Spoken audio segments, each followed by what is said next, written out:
learning Quran together. بسم اللہ الحمدللہ والصلاۃ والسلام علی رسول اللہ. سورہ النور آیت 34. وَلَقَدْ أَنزَلْنَا إِلَيْكُمْ آیَاتٍ مُبَيِّنَاتٍ، اور بلا شبہ یقیناً ہم نے تمہاری طرف واضح آیات نازل کیں. وَمَثَلًا مِّنَ الَّذِينَ، اور ان لوگوں کی مثالیں، خَلَوْا مِن قَبْلِكُمْ، جو تم سے پہلے گزر چکے ہیں. وَمَوْعِظَةً لِّلْمُتَّقِينَ، اور متقیوں کے لیے ایک نصیحت. یعنی اللہ تعالیٰ نے تم پر وہ آیات نازل فرمائی ہیں جو واضح ہیں، جن کی ہمیں ضرورت ہے، جن میں اتنی وضاحت ہے کہ کوئی شبہ باقی نہیں رہتا. ان آیات میں ان لوگوں کے واقعات ہیں جو تم سے پہلے گزر چکے، ان کے اچھے برے اعمال اور ان کے ساتھ کیا معاملہ ہوا اس کی خبریں ہیں جن سے ہم عبرت حاصل کر سکتے ہیں. وَمَوْعِظَةً لِّلْمُتَّقِينَ، اللہ تعالیٰ نے یہاں وضاحت کی ہے کہ نصیحتیں ڈرنے والوں کے لیے ہوتی ہیں. اللہ تعالیٰ نے آیات اہل تقویٰ کی نصیحت کے لیے نازل کی. تقویٰ والے ہی ان باتوں سے رکتے ہیں جنہیں اللہ تعالیٰ ناپسند کرتا ہے، اور ایسی باتوں کو اختیار کرتے ہیں جن کو اللہ پسند کرتا ہے.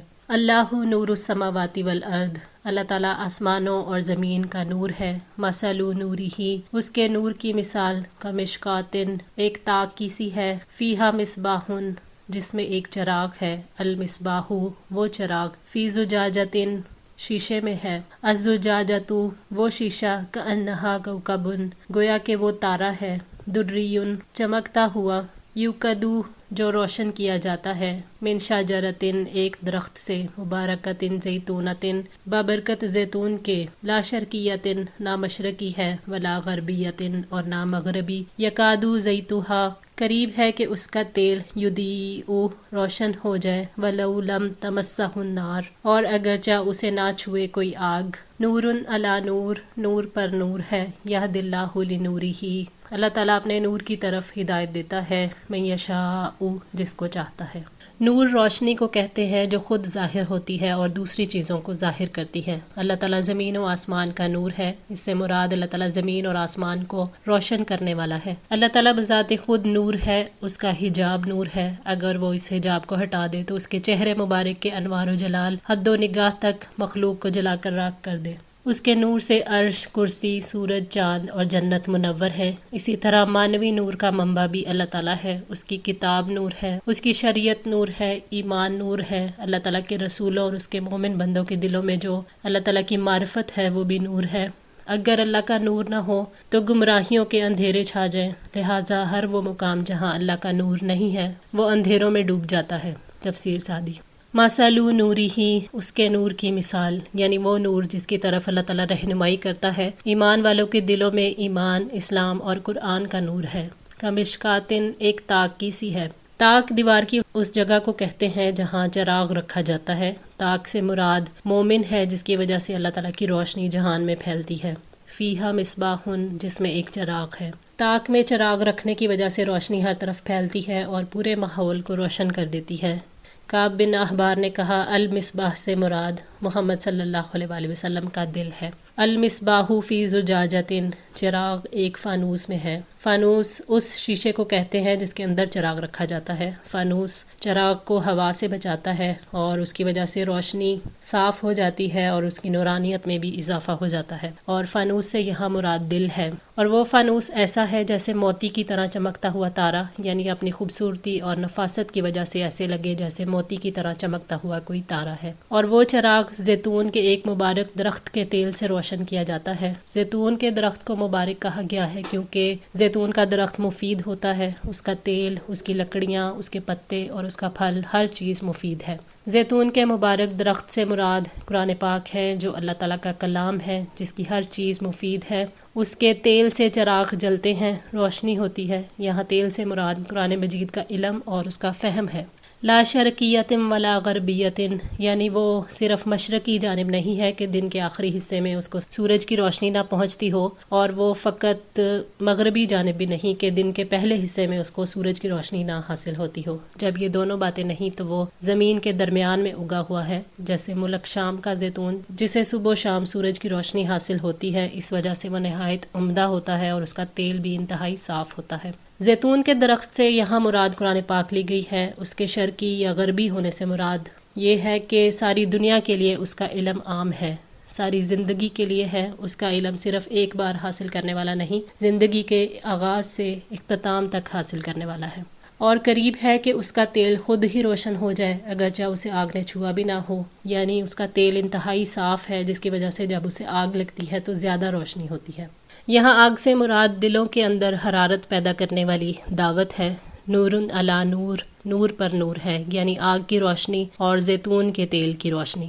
اللہ تعالیٰ زمین اور آسمان کا نور ہے، اس کی کتاب اس کا نور ہے، اس کا رسول اپنی صفات کے اعتبار سے نور ہے۔ اللہ تعالیٰ کی کتاب اور اس کے رسول کے ذریعے سے زندگی کی تاریکیوں میں روشنی حاصل کی جاتی ہے۔ اللہ کا نور انسان کے دل کے اندر قرآن و سنت کے سچے فہم سے ہی اترتا ہے۔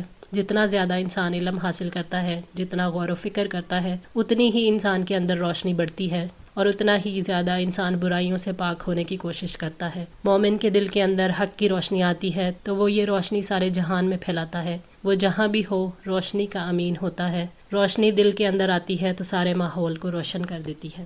یہد اللہ لنورہ من یشاء، اللہ تعالیٰ اپنے نور کی طرف اسی کی رہنمائی کرتا ہے جو اس کی طرف خود لپکنا چاہتا ہے۔ یہ نور طلب کے ساتھ ہی ملتا ہے۔ اللہ تعالیٰ اپنے نور کی اتباع کی توفیق جس کو چاہتا ہے دے دیتا ہے، اور وہ نور یہ قرآن ہے، اپنے بندوں میں سے جسے چاہتا ہے اسے عطا کر دیتا ہے۔ وَيَضْرِبُ اللَّهُ، اور اللہ تعالیٰ بیان کرتا ہے الْأَمْثَالَ لِلنَّاسِ، لوگوں کے لیے مثالیں، وَاللَّهُ بِكُلِّ شَيْءٍ عَلِيمٌ، اور اللہ تعالیٰ ہر چیز کا خوب جاننے والا ہے۔ اللہ تعالیٰ لوگوں کے لیے مثالیں بیان کرتا ہے تاکہ وہ اس سے عقل و فہم حاصل کریں۔ یہ ان پر اللہ تعالیٰ کا احسان ہے، اور یہ مثالیں اس لیے بھی بیان کی گئی ہیں تاکہ باطل سے حق واضح ہو جائے، کیونکہ مثالیں معنی کو محسوسات کے قریب کر دیتی ہیں اور بندوں کو واضح طور پر ان کا علم حاصل ہو جاتا ہے۔ تفسیر سعدی۔ فرمایا یا ایھا الناس قد جاءکم برہان من ربکم وانزلنا الیکم نورا مبینا، اے لوگو تمہارے پاس تمہارے رب کی جانب سے ایک واضح دلیل آئی ہے اور ہم نے تمہاری جانب ایک واضح نور اتار دیا ہے۔ سورہ النساء 174۔ اللہ تعالیٰ ہر چیز کا خوب جاننے والا ہے، اس کا علم تمام اشیاء کا احاطہ کیے ہوئے ہے، اس لیے معلوم ہونا چاہیے کہ یہ مثالیں اس ہستی کی بیان کی ہوئی ہیں جو تمام اشیاء کے حقائق اور ان کی تفصیل کو جانتی ہے، اور وہ یہ بھی جانتی ہے کہ ان میں بندوں کے لیے مصلحت ہے، بس ان پر اعتراض اور ان کی مخالفت نہیں کرنی چاہیے بلکہ ان میں غور و فکر کرنا چاہیے، کیونکہ اللہ تعالیٰ جانتا ہے، تم نہیں جانتے۔ سعید بن جبیر نے کہا کہ وہ تمہارے اعمال کو جاننے والا علیم ہے۔ فی بیوتن، گھروں میں، آذین اللہ، اللہ نے حکم دیا، ان ترفع، کہ بلند کیا جائے، ویذکر، اور ذکر کیا جائے، فیہا اسمہ، ان میں نام اس کا، یسبح لہ فیہا، وہ اس میں اس کی تسبیح بیان کرتے ہیں، بالغدو والآصال، صبح و شام۔ گھروں سے یہاں مراد اللہ تعالیٰ کے گھر، اللہ تعالیٰ کی مسجدیں اور اللہ کے دین کی تعلیم کے مراکز ہیں۔ ابن عباس نے کہا مساجد زمین میں اللہ تعالیٰ کے گھر ہیں، آسمان والوں کے لیے وہ گھر ایسے چمکتے ہیں جیسے کہ زمین والوں کے لیے تارے چمکتے ہیں۔ حضرت عائشہ رضی اللہ تعالیٰ عنہ فرماتی ہیں کہ نبی صلی اللہ علیہ وسلم نے ہمیں حکم دیا کہ ہم گھروں میں بھی مسجدیں یعنی نماز پڑھنے کی مخصوص جگہ بنائیں اور ان کو پاک صاف رکھنے کا اہتمام کریں۔ گھروں کو بلند کرنے سے مراد گھروں کو شرکیہ کاموں اور باتوں سے پاک کرنا بھی ہے۔ اللہ تعالیٰ کے گھروں کو تعمیر کرنے کا مقصد اللہ کو یاد کرنا، اس کی بڑائی بیان کرنا ہے، عبادت کرنا اور اللہ تعالیٰ کے دین کی تعلیم دینا بھی ہے۔ نبی صلی اللہ علیہ وسلم نے فرمایا جماعت کے ساتھ نماز پڑھنے میں گھر کے اندر یا بازار یا دکان میں نماز پڑھنے سے 25 گنا ثواب زیادہ ملتا ہے، کیونکہ جب کوئی شخص تم میں سے وضو کرے اور اس کے آداب کا لحاظ رکھے، پھر مسجد کی طرف نماز کی غرض سے آئے تو اس کے ہر قدم پر اللہ تعالیٰ اس کا ایک درجہ بلند کرتا ہے اور ایک گناہ اس کا معاف کرتا ہے۔ اس طرح وہ مسجد کے اندر آئے گا، مسجد میں آنے کے بعد جب تک نماز کا انتظار کرے اسے نماز ہی کی حالت میں شمار کیا جائے گا، اور جب تک اس جگہ بیٹھا رہے جہاں اس نے نماز پڑھی ہے تو فرشتے اس کے لیے دعائیں کرتے ہیں، اللہم اغفر لہ، اللہم ارحمہ، اے اللہ اس کو بخش دے، اے اللہ اس پر رحم کر، جب تک کہ ریح خارج کر کے وہ فرشتوں کو تکلیف نہ دے۔ صحیح بخاری 477۔ اللہ تعالیٰ نے فرمایا یقیناً اللہ تعالیٰ کی مسجدوں کو وہی آباد کرتا ہے جو اللہ اور آخرت کے دن پر ایمان لایا۔ سورہ التوبہ آیت 18۔ مساجد کو بلند کرنے میں ان کی صفائی، ان کو ناپاکی سے پاک رکھنا اور ذکر الہی کے سوا دیگر آوازوں سے محفوظ رکھنا بھی شامل ہے۔ اللہ تعالیٰ نے ان لوگوں کی تعریف بیان فرمائی ہے جو مساجد کو عبادات کے ذریعے آباد کرتے ہیں، اخلاص کے ساتھ صبح و شام اللہ کو یاد کرتے ہیں۔ ان دونوں اوقات کے شرف کی وجہ سے ان کو مخصوص کیا گیا ہے، اور تسبیح میں نماز بھی شامل ہے۔ صبح و شام کے اوقات کو اذکار کے لیے بھی مشروع کیا گیا ہے۔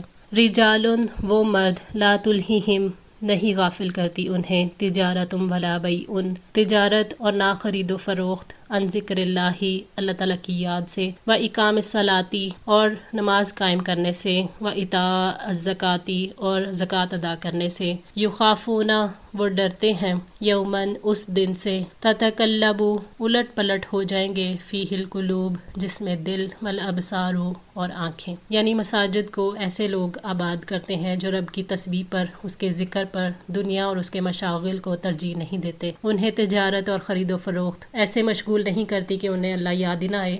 اللہ تعالیٰ نے فرمایا، یا ایھا الذین آمنوا لا تلہکم اموالکم ولا اولادکم عن ذکر اللہ ومن یفعل ذلک فاولئک ھم الخاسرون، اے لوگو جو ایمان لائے ہو، تمہارے مال اور تمہاری اولاد اللہ تعالیٰ کی یاد سے تمہیں غافل نہ کر دیں، اور وہ لوگ جو ایسا کریں گے وہی خسارہ اٹھانے والے ہیں۔ سورہ المنافقون آیت 9۔ یعنی وہ باجماعت نماز ادا کرتے ہیں، اخلاص کے ساتھ اللہ تعالیٰ کی فرما برداری کرتے ہوئے زکوٰۃ ادا کرتے ہیں، انہیں اس دن کا دھڑکا لگا رہتا ہے جس میں دل اور آنکھیں الٹ جائیں گی، وہ قیامت کا دن انتہائی ہولناک ہوگا۔ فرمایا، اور آپ اللہ تعالیٰ کو ہرگز غافل خیال نہ کریں اس سے جو ظالم کرتے ہیں، بلا شبہ اللہ تعالیٰ انہیں اس دن کے لیے ڈھیل دے رہا ہے جس میں نگاہیں پھٹی کی پھٹی رہ جائیں گی، اس حالت میں کہ وہ تیز دوڑنے والے، اپنے سروں کو اوپر اٹھانے والے ہوں گے، ان کی نگاہ ان کی اپنی جانب ہی نہیں لوٹے گی اور ان کے دل خالی ہوں گے۔ سورہ ابراہیم آیت 42-43۔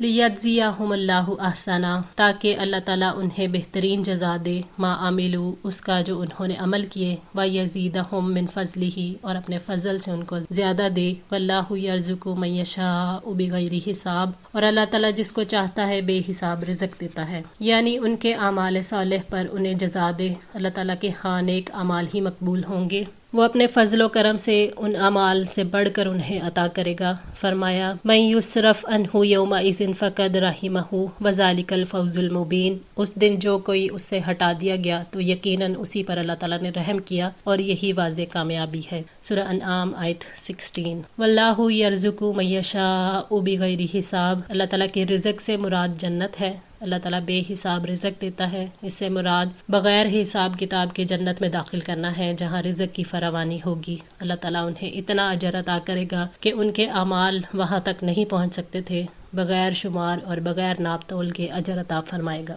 آج کے لیے اتنا ہی، دعا ہے اللہ تعالیٰ ہماری اس کوشش کو قبول فرمائے، ہماری غلطیوں کوتاہیوں کو معاف فرما کر ہماری اصلاح فرمائے۔ جزاکم اللہ خیر، والسلام علیکم ورحمۃ اللہ وبرکاتہ۔